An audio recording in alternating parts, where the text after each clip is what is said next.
ওকে, আর সময় নষ্ট না করি, তাহলে এতক্ষণ যেটা দেখালাম আমাদের এখন আলোচনা হবে ডাটার টাইপ নিয়ে। ডেটা টাইপ কয়েক ধরনের হয়, যেমন string type data. String type data বলতে কি বুঝি, আমাদের যে নর্মাল লেখাটা লিখছি টেক্সট ফাইলে, এটা হলো স্ট্রিং টাইপ ডাটা, ঠিক আছে। তারপরে হলো নাম্বার টাইপ ডাটা। আমি এগুলা একটা নতুন করে ভেরিয়েবল নিই, সব কেটে দিই। তো প্রথমে একটা ভেরিয়েবল নিব,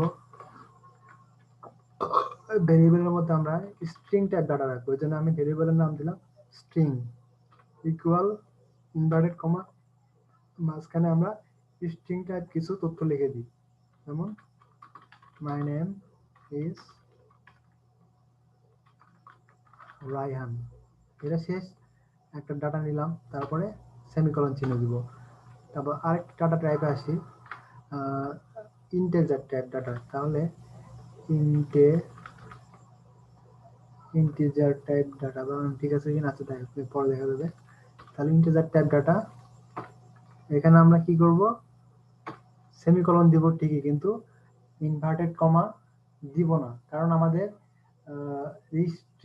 আমাদের ইন্টিজার টাইপের ডাটা থাকে, ডেটার ক্ষেত্রে যদি আমরা এটা ইউজ করি, ইনভার্টেড কমা যদি ইউজ করি, তাহলে পরবর্তীতে কোনো ক্যালকুলেশন বা হিসাব নিকাশের ক্ষেত্রে আমরা ইন্টিজারের যে মানটা থাকবে এই মানটা ইউজ করতে পারবো না। যদি আমরা দুই পাশে ইনভার্টেড কমা রাখি, তাহলে এটা নর্মাল স্ট্রিং টাইপ ডাটার মতো কাজ করবে, এই জন্য এটা আমরা দিব না, শুধু নাম্বার লিখবো, যে কোনো নাম্বার। সাপোজ আমি 100 দিয়ে রাখলাম। তারপর আরেকটা ডাটা টাইপ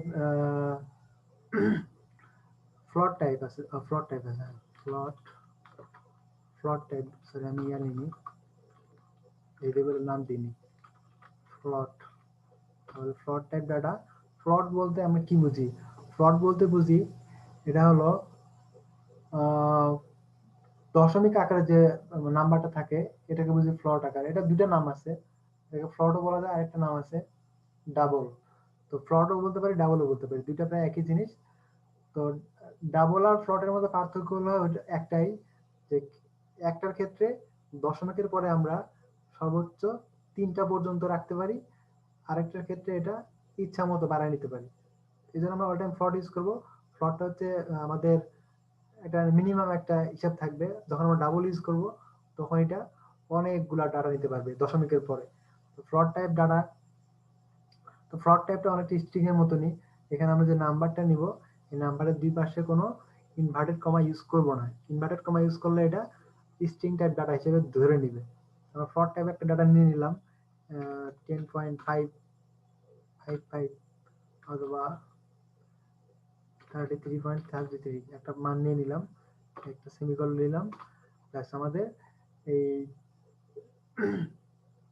আমাদের যে কি বলে এটা ফ্লট টাইপ ডাটা নেওয়া হয়ে গেল।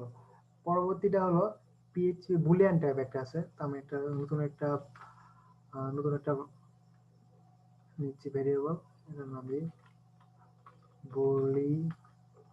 বুলিয়ান। বুলিয়ান বানানো এটা হবে না, এটা হবে বুলিয়ান। এখন হলো বুলিয়ান টাইপ ডাটা। তো বুলিয়ান টাইপ ডাটা বলতে কি বোঝা যায়, বুলিয়ান বলতে বোঝায় সত্য মিথ্যা। বুলিয়ান টাইপ ডাটাতে ট্রু আর ফলস, সত্য নাকি মিথ্যা, শুধুমাত্র এটা বুঝবে সত্য নাকি মিথ্যা। তো আমরা এটা ট্রু দিয়ে নিতে পারি অথবা ফলস, যে কোনো একটা নিয়ে নিবে। তো এটা আমরা যখন কাজ করবো আমরা বিস্তারিত আমরা দেখবো আসলে এটা কিভাবে কাজ করে। এখানে আমি যখন কোনো মান নিছি, মানটা কিন্তু কালার একটু চেঞ্জ হয়েছে, এটা কিন্তু নীল কালার হয়ে গেছে, এটা আলাদা একটা টার্মস। তো এখানে আমি যদি কোনো ভেরিয়েবলের মধ্যে মান যেভাবে ট্রু লিখি বা ফলস লিখি, তখন সেটা অটোমেটিক্যালি ধরে নেয় এটা হলো বুলিয়ান টাইপ। তো এটা সেম আরেকটা নিই,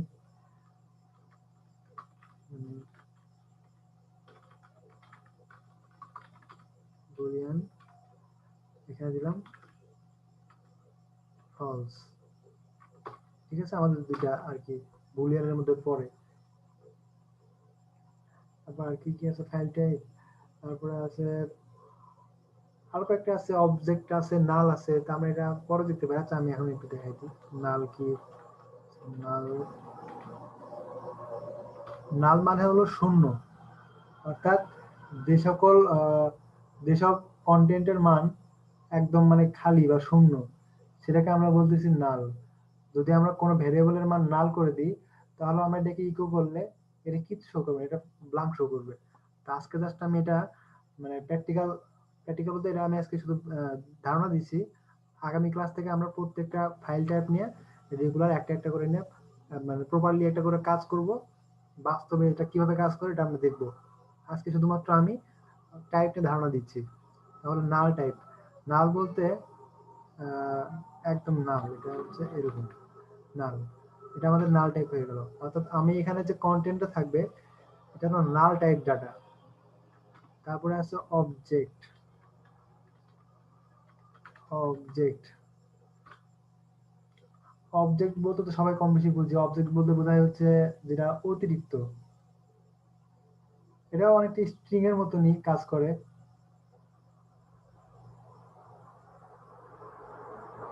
অবজেক্টের পরে রায়হান, হ্যাঁ বলো, কিছু বলবা?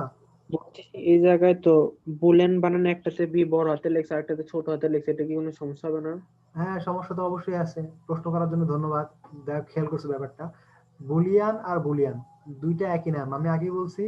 একই নামে যদি দুইটা ভেরিয়েবল হয়, তাহলে যে কোনো একটা কাজ করবে, যে কোনো একটা কাজ করবে না। তো আমি এখানে বুলিয়ান নামটা যদি দুইবার দিতাম, যে কোনো একটা কাজ করতো, যে কোনো একটা কাজ করতো না। যেহেতু আমি দুইটা মান তোমাদেরকে লিখে দেখাচ্ছি, ট্রু অথবা ফলস হয়, দুই ধরনের মান হয়, এই জন্য আমি দুইটাই নাম দিছি। দুইটাই এক নাম দিইনি, দুইটা নাম বানানটা চেঞ্জ করে দিছি, যাতে দুইটা আলাদা হয়। এটা আমি দেখানোর জন্য করছি, এটা কাজ করার জন্য করিনি। পরবর্তীতে আমরা এটা কাজ করব। আচ্ছা, অবজেক্টের যে বিষয়টা, অবজেক্ট আমরা এখন দেখবো। অবজেক্ট একটা জটিল বিষয়। অবজেক্টটা নর্মালি ভেরিয়েবলের মাধ্যমে এভাবে নিতে হয় না। অবজেক্টটা হলো কি, আমাদের একটা, যেরকম আমরা ক্লাস করে আসছি ইয়াতে এইচটিএমএল এ ক্লাস তৈরি করতাম, ওরকম পিএসপি তো ক্লাসের মতো করে তৈরি করতে হয়। এটা হলো অবজেক্ট। এটা যখন আমরা অ্যাডভান্স পিএসপি করব, অবজেক্ট ওরিয়েন্টেড পিএসপি, তখন এটা দেখব। তাহলে আপাতত আমাদের এই কটা থাকলো। আর একটা বিষয় আছে, সেটা হলো অ্যারে। এই পিএসপিতে মানে কঠিন লেভেল শুরু হওয়ার প্রথম পর্যায়টা হলো অ্যারে। ঠিক আছে, তো আমরা একটা নিই অ্যারে। অ্যারে তো অ্যারের যে ফাইল টাইপ, এটা একটু অন্যান্য ফাইল টাইপের চাইতে একটু ভিন্ন। এখানে যদি আমরা কোনো যখন কোনো অ্যারে নিব, অ্যারে দ্বারা বোঝায় কি একটা কন্টেন্ট, হয়নি, একটা আমাদের যে কি নিলাম, ভেরিয়েবল নিলাম, ভেরিয়েবলের মধ্যে আমরা অনেকগুলা তথ্যকে মানে কন্টেনার আকারে রাখবো। অনেকগুলো কন্টেন্টের মধ্যে, যেরকম বিস্কুটের প্যাকেট থাকে, একই রকম বিস্কুট একটা প্যাকেটের মধ্যে অনেকগুলো গোছানো গোছানো থাকে। অ্যারেটাও ঠিক এমনই জিনিস। এখানে একটা ভেরিয়েবলের মধ্যে অনেকগুলো কন্টেন্টকে আমরা মানে ধাপে ধাপে রেখে দেবো। যদি কারো নামের লিস্ট হয়, নামের লিস্টটাও রাখতে পারি। কারো মানে যে কোনো একটা বিষয়ের সমষ্টি আমরা পর্যায়ক্রমে অ্যারের মধ্যে লিখতে পারি। ঠিক আছে, যেমন এটার একটা নিয়ম আছে, অ্যারে নিতে হবে। অ্যারে একটা ফর্মুলা আছে। ফর্মুলা হলো প্রথমে অ্যারে লিখতে হবে। আমি প্রথমে যে অ্যারেটা নিচ্ছি, এই অ্যারে না লিখে আমি যদি এখানে অন্য কোনো নাম দিই, কোনো সমস্যা নাই। এখানে অ্যারের জায়গায় আমি যদি কোনো মানুষের নাম দিই, মিনা নামও যদি দিই, ঠিক আছে, মিনা নাম দিলাম। মিনা নাম দিয়ে আমি এখানে যদি অ্যারে নিই, তাহলে এটা কিন্তু অ্যারে আকারে কাজ করবে। তো অ্যারের একটা ফর্মুলা আছে, এটা হলো ফার্স্ট ব্র্যাকেট নিতে হবে। আর এই ফার্স্ট ব্র্যাকেটের মধ্যে আমার যে কন্টেন্ট, সেটা আমাকে এখানে লিখে দিতে হবে। এখানে আমি কন্টেন্ট কি রাখবো, যদি আমি একটা কালারের নাম লিস্ট করি, যেমন রেড, রেড নিলাম। তারপর আরেকটা কালার নিব, কালারের নাম নিচ্ছি, ফার্স্ট ব্র্যাকেট নিলাম।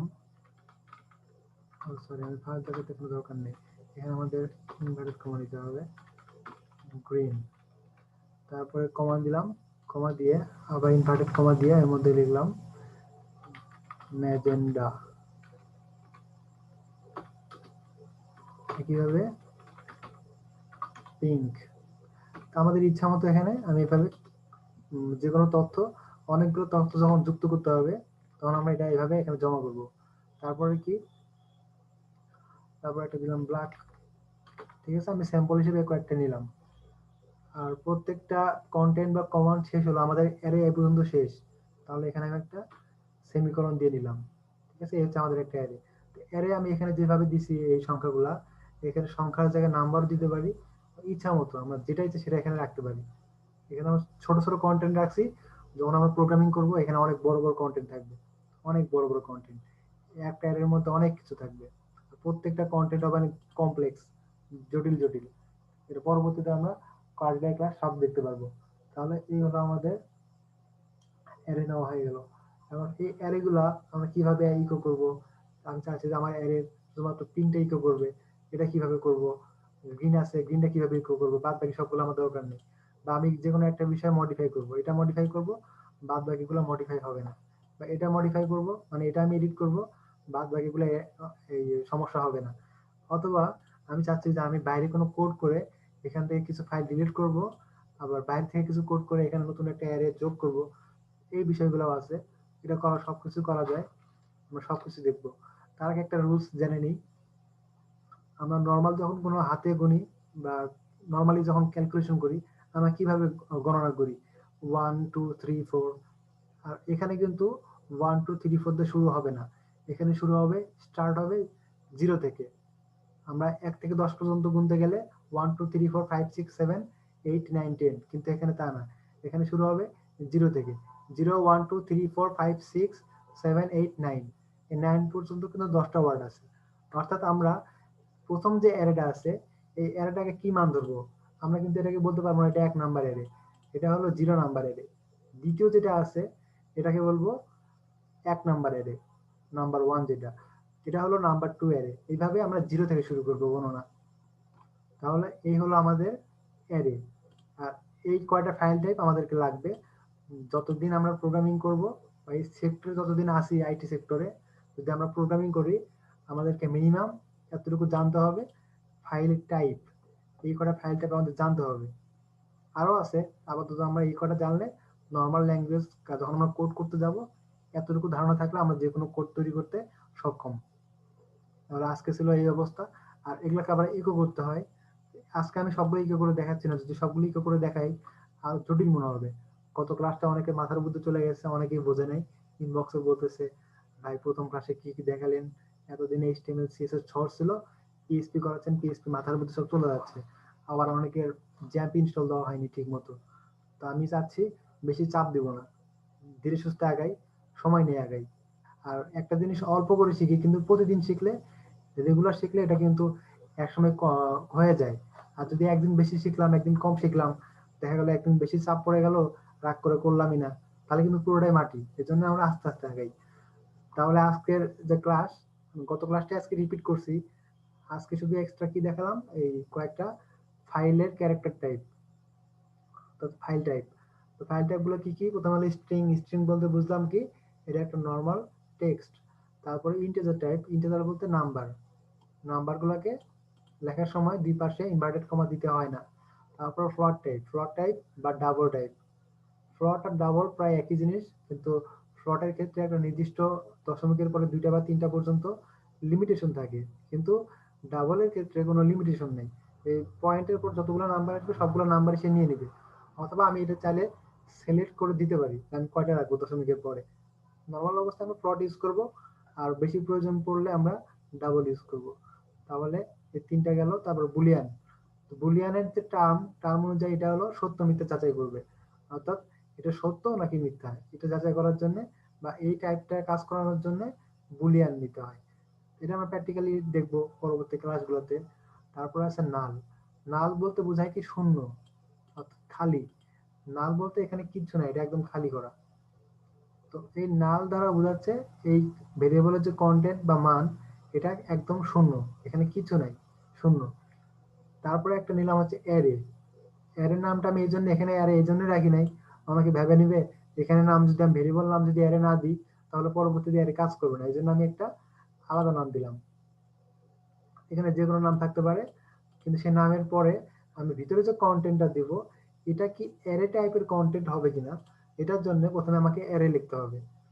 অ্যারে লেখার পরে ফার্স্ট ব্র্যাকেট, আর ফার্স্ট ব্র্যাকেটের পরে যে কয়টা কন্টেন্ট ঢুকাবো প্রত্যেকটা কন্টেন্ট ইনভার্টেড কমার মধ্যে রাখতে হবে। তারপরে একটা করে কমা দিয়ে এটাকে আমাকে সেপারেট করতে হবে। সেপারেট করার মাধ্যমে আমার অ্যারেটার মধ্যে সকল কন্টেন্ট যুক্ত হবে।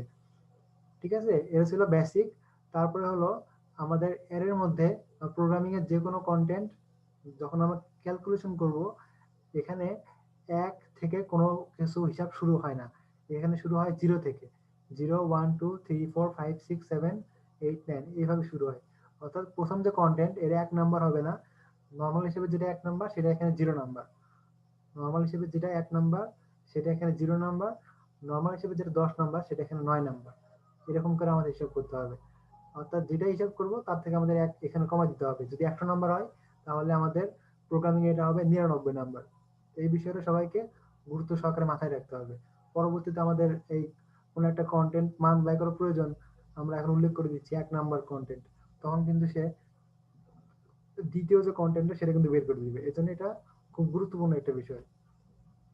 তাহলে এই ছিল আজকের আমাদের ফাইলের বা ফাইল টাইপ। ঠিক আছে? আর গত ক্লাসের যে অ্যাসাইনমেন্টটা এটা এখনো কিন্তু মাত্র কয়জন জমা দিছে আমি তো দেখাইলাম। মাত্র একজন জমা দিছে আজকের অ্যাসাইনমেন্ট, লাস্ট অ্যাসাইনমেন্টটা। বাদ বাকি সবাই অ্যাসাইনমেন্টটা দিয়ে দিবেন। আমি নতুন করে অ্যাসাইনমেন্ট দিচ্ছি না। গত ক্লাসের যে অ্যাসাইনমেন্ট 7 নম্বর যে অ্যাসাইনমেন্টটা ছিল এই অ্যাসাইনমেন্টে সবাই জমা দিয়ে দিবেন। আর তার মাঝখানে যে কয়টা ক্লাস গেছে সবাই কিন্তু অ্যাসাইনমেন্ট জমা দেন নাই। আমি এখনো মানে খুব একটা রাগও লাগতেছে, মনে হচ্ছে সবাইকে বের করে দিয়ে আর করাবোই না। মাত্র 3 জন মাত্র তার আগে অ্যাসাইনমেন্ট দিয়েছেন। মাঝখানে আমি ক্লাস করাই নাই 2 দিন ছিলাম না। এত লম্বা একটা সময় পাওয়ার পরেও বাসায় বসে থেকে সময় নষ্ট করতেছে, ঘুরে বেড়াচ্ছে কিন্তু কাজটা করতেছে না। এটা কি করা উচিত না? আমি আপনাদেরকে সময় দিচ্ছি, আমার কি সময়ের দাম নাই? আমি তো অনেক লম্বা সময় নিচ্ছি আপনাদেরকে শেখানোর জন্য। আবার সাপোর্ট দেওয়ার জন্য বলছি, যখন যার যে কোনো সমস্যা হবে আমাকে ইনবক্সে নক দিবেন। আমি অল টাইম আপনাদেরকে সাপোর্ট দিব। আমি আপনাদের জন্য সময় দিচ্ছি, আপনারা আমাকে সময় দিচ্ছেন না কেন? এটা তো আপনাদের একটা ভাবা উচিত। এই হলো আজকে আমাদের ক্লাসের ছাত্রদের অবস্থা। পরবর্তী আরো অ্যাসাইনমেন্ট অনেকগুলো বাকি আছে। এখনই কমতে কমতে এই লেভেলে চলে আসছে। একটাতে এসে ঠেকছে। পরবর্তী অ্যাসাইনমেন্টে দেখা যাবে যে একজনও জমা দিচ্ছে না। এরকম অ্যাক্টিভিটি হলে তো চলবে না। আর গত ক্লাসের যে অ্যাসাইনমেন্টটা এটা এখনো যারা জানেন না সবাই আগের ক্লাসের যে ভিডিওটা আছে কষ্ট করে ভিডিওটা পুরোটা দেখবেন, কি কি দেখানো হয়েছে, কারণ অনেকেই গত ক্লাসটা করে নাই। সবাই ক্লাসটার ভিডিও দেখে অ্যাসাইনমেন্টের যে কাজটা সেই কাজ অনুযায়ী সবাই বাসার কাজ করে আমাকে জমা দিবেন ইমেইলে। ঠিক আছে? সবাই জমা দিয়ে দিবেন। আর কারো কোনো সমস্যা আছে? যতটুকু ক্লাসে দেখালাম এই ক্লাসের যে টপিকস গুলো আলোচনা করা হলো এর মধ্যে কারো কোনো সমস্যা আছে থাকলে একটু মেসেজ দেন বা জানান আমাকে। আচ্ছা, আমি রেকর্ডটা এখানে অফ করে দিই।